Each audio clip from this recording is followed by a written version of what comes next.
গত ২৬ মে সড়ক দুর্ঘটনায় নাজমুল ও আরাফাত নামে দুই ছাত্রের মৃত্যুতে উত্তাল হয়ে ওঠে জাহাঙ্গীরনগর বিশ্ববিদ্যালয়।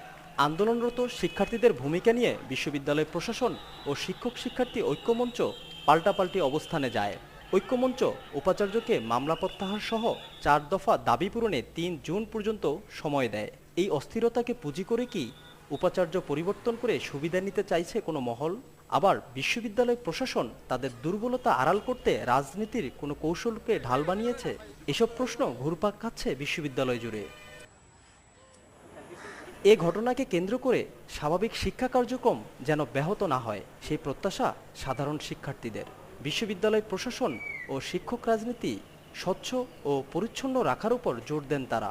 হল ভ্যাকান্ট করার কারণে সাধারণ শিক্ষার্থীরা সবচেয়ে দুর্ভোগের মধ্যে পড়েছে। তারা এখনও আশায় আছে যে হল খুলবে, তো হলটা খুব দ্রুত খুলে দেওয়া উচিত। আমরা আসলে জটের ভিতরে থাকতে চাচ্ছি না। আমরা চাচ্ছি যে এটা নিয়ে আমাদের টিচার স্টুডেন্ট কারোর সাথে কোনো দ্বন্দ্ব না হোক এবং এটা নিয়ে কোনো রাজনীতির না হোক। সাধারণ শিক্ষার্থীদের যেটা ন্যায় বিচার, যেটা হচ্ছে প্রকৃত বিচার সেটা হোক। শিক্ষক শিক্ষার্থী ঐক্যমঞ্চের অভিযোগ, নিজেদের দুর্বলতা আড়াল করতে নতুন কৌশল নিচ্ছে বিশ্ববিদ্যালয় প্রশাসন।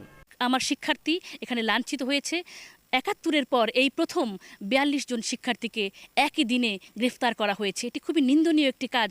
ন্যায্য আন্দোলন শুরু করেন তখন বিশ্ববিদ্যালয় প্রশাসনে যিনি থাকেন বা যারা থাকেন তারা একটি অজুহাত প্রায়শই দেখান যে আমাকে ক্ষমতা থেকে সরানোর জন্য বা আমাদেরকে ক্ষমতা থেকে সরানোর জন্য রাজনীতি করা হচ্ছে। এই কথাটি বলার মধ্য দিয়ে তারা ন্যায্য আন্দোলন থেকে দেশবাসীর নজরটি সরিয়ে ফেলতে চান। এদিকে উপাচার্য মনে করেন তাকে পদ থেকে সরানোর জন্য এ ঘটনার সুযোগ নিতে চাইছে কেউ। তবে এরপরেও সমস্যা নিরসনে সবাইকে সাথে নিয়েই কাজ করতে চান তিনি। তাহলে যদি আমার প্রশাসনের লোকেরাই আমার পিছনে লেগে থাকে, তাহলে তারা যদি আবার সে আন্দোলনে অংশ নেন, তাহলে কি আমার প্রশাসনের লোকের যে ইচ্ছা সেটা আর জোরালো হচ্ছে না, তাদেরকে সাপোর্ট দেওয়া হচ্ছে না? এই বিষয়টা আমার একটু খটকা লাগছে। সব সমস্যার সমাধান হয়ে দ্রুতই খুলব ক্যাম্পাস, আর এই সবুজগড়া জাহাঙ্গীরনগর বিশ্ববিদ্যালয় আবার হয়ে উঠবে মুখরিত, এমনটাই প্রত্যাশা শিক্ষক শিক্ষার্থী সকলের।